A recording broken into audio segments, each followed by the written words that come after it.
Welcome to the Website Success Show, the podcast dedicated to helping women in business get more traffic and sales through their website with less reliance on social media and paid ads. I'm Jules White, the founder of the Website Success Hub, and I love helping local and online businesses make more money through their existing website. If you have a business you love but you don't like the way your website performs, then this is the show for you. Good morning. Have you ever wondered what it means to be ChatGPT famous? And more importantly, how do you get these tools to recommend you and your business? I was at a networking event yesterday, and there were some breakout groups that we did, some mastermind groups. And I was talking about the fact that I want to get in front of more people and spread the word about how we can use tools like ChatGPT, Google Gemini, AI overviews to get our business recommended and to connect with people when they're actually searching for what we sell. And one of the people in the group actually said, "Oh, I was nearly ChatGPT famous." And I was like, "Okay, what's that mean?" And she explained that she was a therapist, I think, and she'd had a new client come through. And they had said to them that they'd typed into ChatGPT and it had recommended them.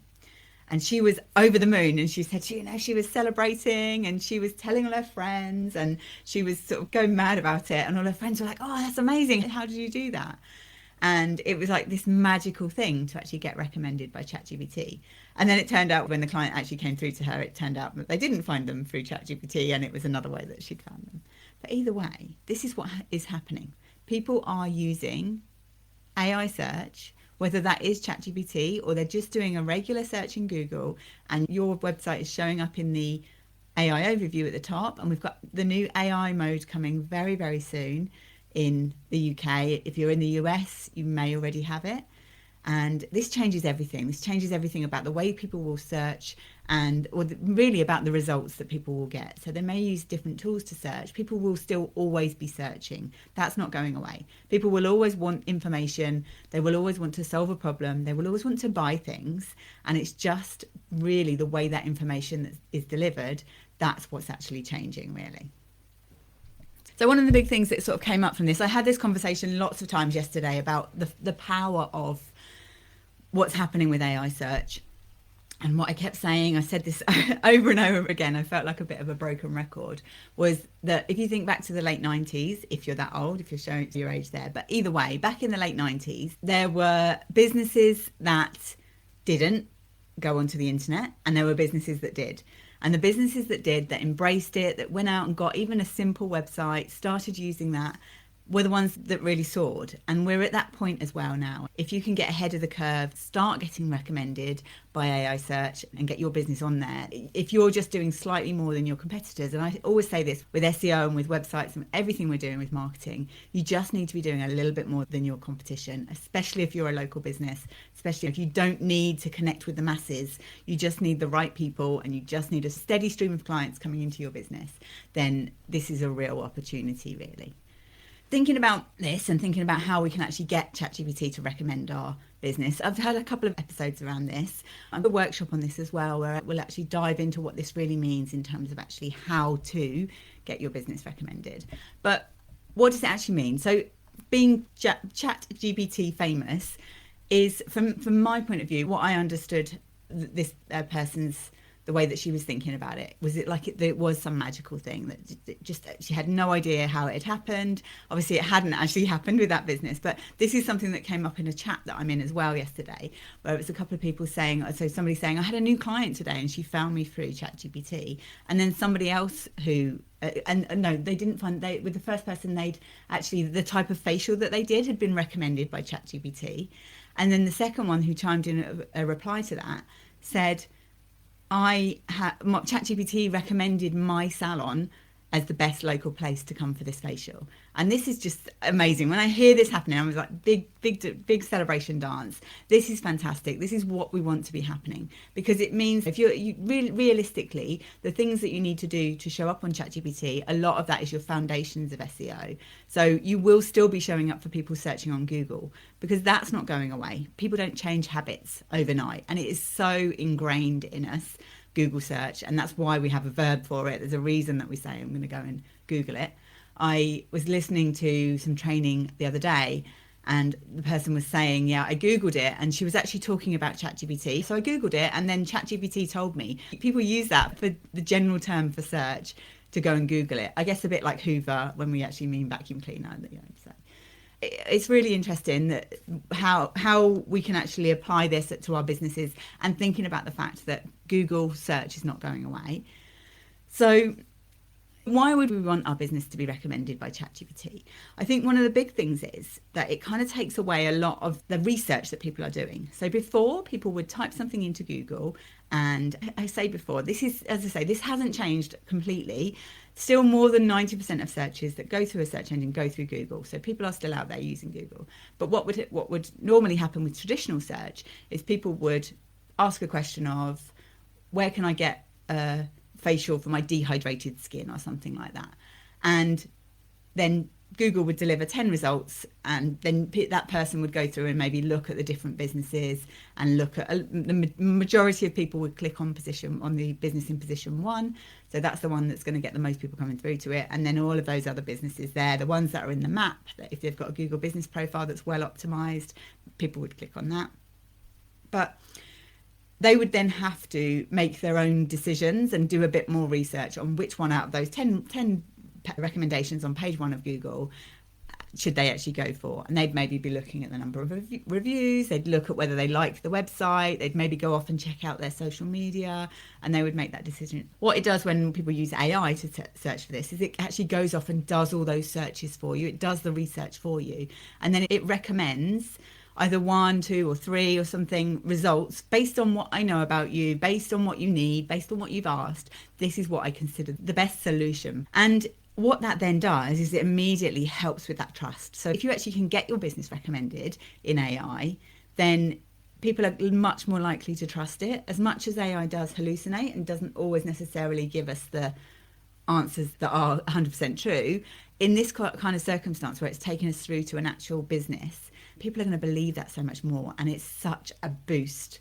for the likelihood of somebody actually converting, booking an appointment, buying from you, joining your email list, whatever it is that you're trying to get them to do there, then that is really, really helpful.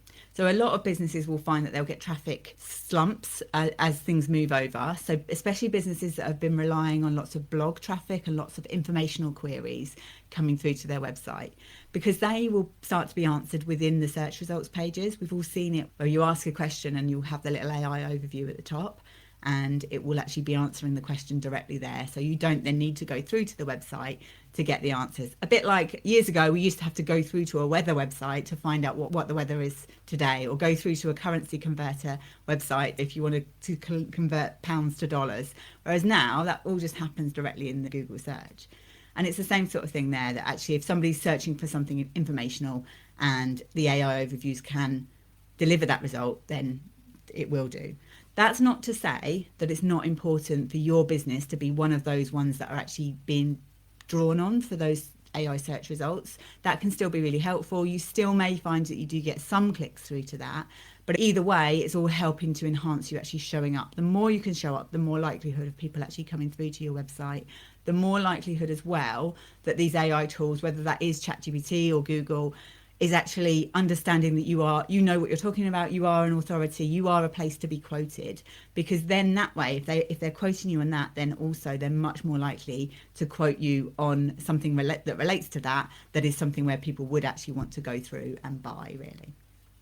So it's something that as things change, and certainly as AI mode comes in, that's going to be more like, it will, if somebody asks a question, it will almost deliver like a mini blog post for them, which will then curate all the answers, and then just deliver them a very succinct result, and just actually give them the answer to what they need. Eventually, we'll get to the point where it probably will go through and make a purchase for them as well.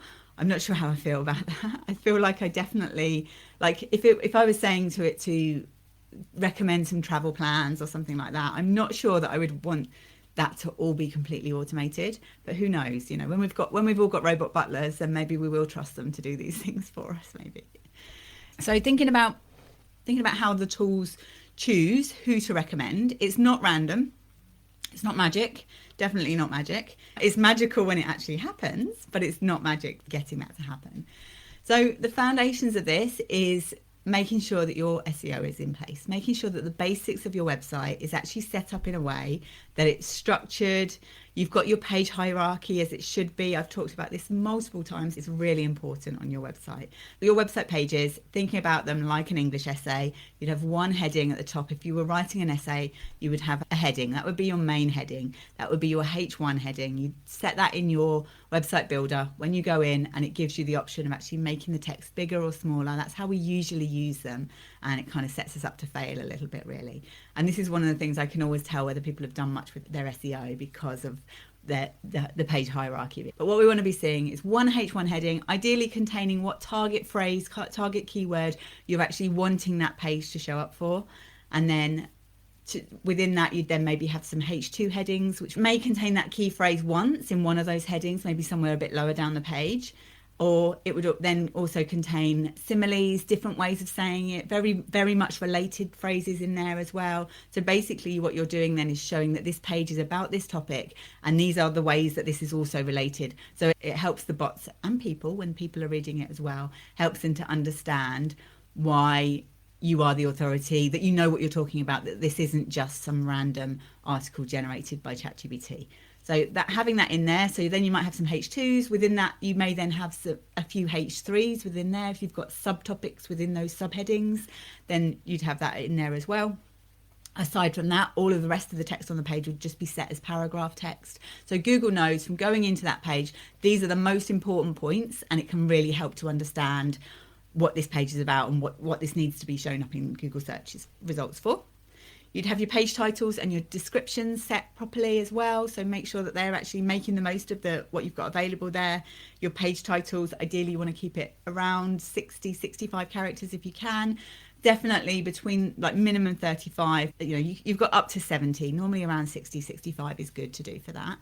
And page descriptions, Google doesn't always honor what we put in our page description, but ideally what that needs to be is something that's going to encourage people to click through from that search results page, and that wants to be around 135 characters up to 155 characters for that one. And if you set something in there and it doesn't really line up with what that page is actually about, then Google may rewrite that for you anyway. So Google will then just take a snippet from the page and use that as the page description as well. Quite often I see websites where these are either blank or very, very basic, or just like repeating the business name 3 or 4 times over. So there's so many ways that you can use this to really help.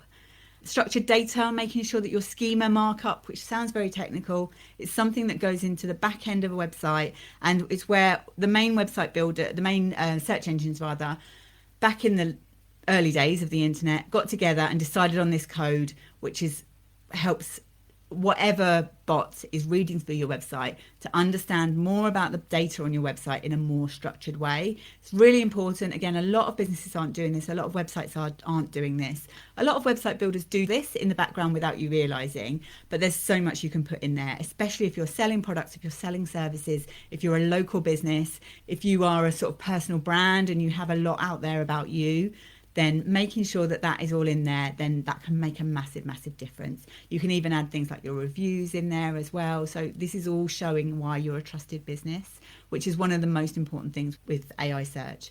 So it's not just about that. You get your SEO basics in place to make sure that you have a website that loads fast, that is a pleasure to use, that is easy to use, it's got a really good user experience, very simple navigation, that it's easy for bots and for people to actually navigate your website, understand the pages, understand how they link together as well.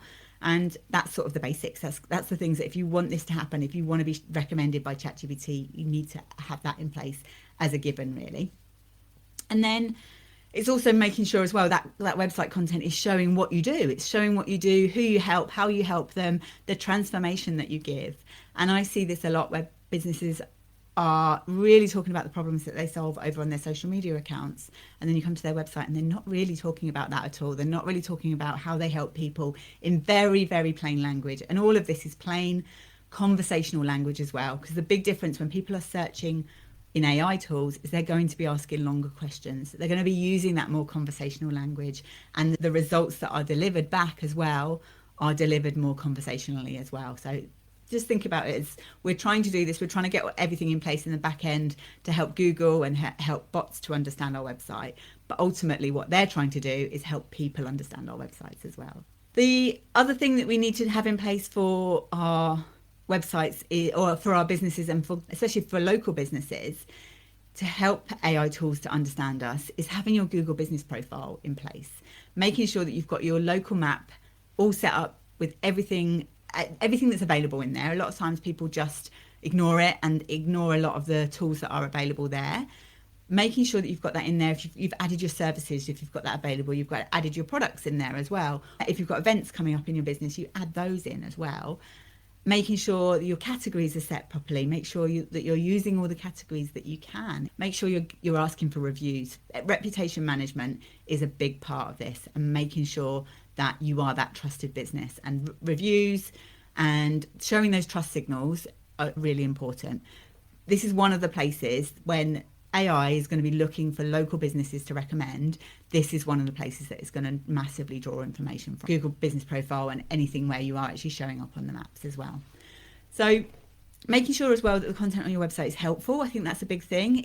Does it actually answer the search that people are searching for? So does it tell people why this particular service, why this facial is going to help my dehydrated skin? Does it have that in very plain language on your website pages, also on your Google profile as well, and everywhere really? Realistically, if you are using social media as well, and I'm very much a believer of social media is optional, we probably need to have a social media presence somewhere, but we don't have to be posting all the time in order to actually make the most of that. And it's not necessarily the best use of our time. And I'm a firm believer in creating content that we own first. So making sure our own house is in order, make sure our own website is in order, make sure we're spreading the word on our own website about the amazing things that we do, and then think about your social media off the back of that. Because then that way you can link back to your website and you can make the most of it, and you can keep resharing and giving ideas as well for content, that you're not then trying to reinvent the wheel every time.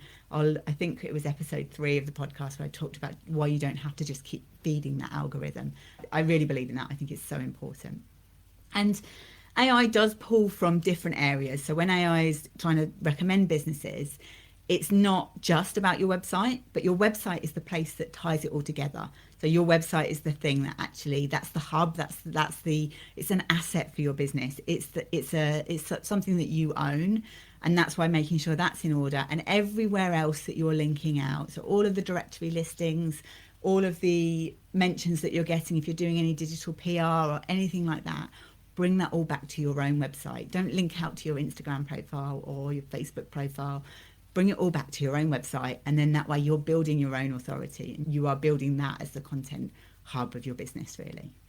And it's not all about just being famous with these tools. It's not, I love that phrase of being ChatGPT famous. I'm a bit like, I don't want to be famous anyway, but actually it's not about being famous. It's about being discoverable. It's about connecting with people at the right time, connecting with people when they're actually searching for what you sell, and when they're searching for a solution to their problem, and you are that solution.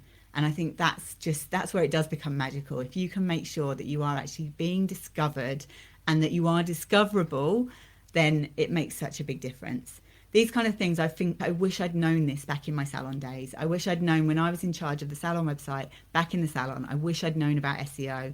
I wish I'd known about the power of Google Business Profiles and how much of a difference that can make to actually just getting clients coming in and finding you. So getting new inquiries every day, not having to feel like you're going out and having to fish for clients. Actually, people are finding you, people are connecting with you, they're loving the look of your website. It helps them to go further along that buyer's journey. So by the time that they click on that button that says book an appointment, they already know that they want to be there. They already are excited about their appointment. They're already excited about you helping them to solve their problems, whether that problem is dehydrated skin, or they want some relaxation, or they need help, they need counselling, they need therapy, they want to buy a product, whatever it is, whatever they need help with, that they're already excited to do that when they first click on a button on your website, really. So one of the things with this, I think I would say, is it's not a gimmick. I think there's a lot of people talking about AI search now. I say that. I feel like I hear lots of people talking about it, but I think part of that is being in the online world. And actually, there are lots of people talking about it there. But a lot of businesses don't realise this, don't realise actually the power of it, have no idea how to even get started. I think that's the big thing that I learned from yesterday is people are not only surprised about the fact that you can get ChatGPT to recommend your business, but just have no idea where to start. And that's what I want to help people with. I want to help people to understand that you can do it in bite-sized steps. It's not a quick fix, and it's not something that is going to get you famous. It's not like suddenly you're going to get famous and that's, that's going to suddenly make you a millionaire. It's a long-term strategy, the same as with SEO. It's something that, yes, you can get some quick wins, and there definitely are some things you can do to make sure that you are making the most of the low-hanging fruit. But this is designed to be a sustainable marketing strategy, one that's going to pay dividends, not just now, but in 3, 6, 9, 12 months' time and beyond, and also moving forward so that you're not then being left behind. Because businesses that don't embrace this, businesses that don't start thinking about how can I make my business future-proof, then you will suffer from this, I think, really. Yeah. So being ChatGPT famous isn't the goal, but being found, trusted, and recommended by these tools, then that's where I say it really is magical. So visit my website if you'd like to find out more about how to get ChatGPT to recommend your business, and let me know if you have any questions. And hope you have a lovely weekend, and I'll see you soon. Bye.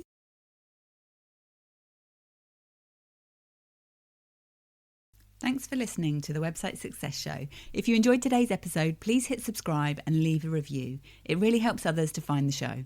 And if you're ready for support as you grow your website, check out the Website Growth Club to help you boost your website traffic, sales, and confidence with simple, bite-sized steps. No overwhelm required. Find out more and join as a founding member at thewebsitesuccesshub.com/grow. See you next time.